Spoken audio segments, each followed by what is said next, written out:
মাধ্যমিক 2025-এর রাশিবিজ্ঞান সাজেশন। এখানে আছে গড়, মধ্যমা ও সংখ্যাগুরু মান অজাইব। এখান থেকে 12 মার্কের কোশ্চেন থাকে, তার মধ্যে আমাদেরকে যে কোনো দুটো করতে হয়, মানে 4 করে থাকে গড়, মধ্যমা, সংখ্যাগুরু মান এবং অজাইব থেকে। এর মধ্যে তোমরা কিন্তু এগুলো যদি ভালো করে দেখে যাও তাহলে অবশ্যই তোমরা 8 মার্ক পাবে এখান থেকে।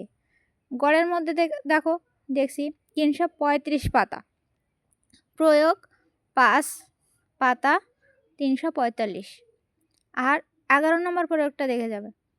কোষে দেখি 26.1, এখানে আমি দিয়েছি 3 দাগ, 10 দাগ, 12 দাগ এবং 13 দাগ, এগুলো দেখে যাবে। আর গড় গড় বলতে গড়ের যে সূত্রগুলো আছে, যৌগিক গড়, কল্পিত গড়, এগুলো দেখে যাবে।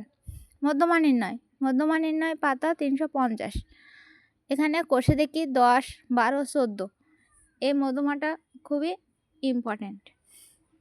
অজাইব, এবার কিন্তু অজাইব খুব খুব ইম্পর্ট্যান্ট। ক্ষুদ্রতর সূচক ও বৃহত্তর সূচক দুটোই দেখে যেতে হবে, তবে এর মধ্যে ক্ষুদ্রতর সূচকটা খুবই ইম্পর্ট্যান্ট। কোষে দেখি 26.3, এর 2 এবং 4 দাগ, খুব ভালো করে দেখে যাবে তোমরা। এবার আসছি সংখ্যাগুরু মান।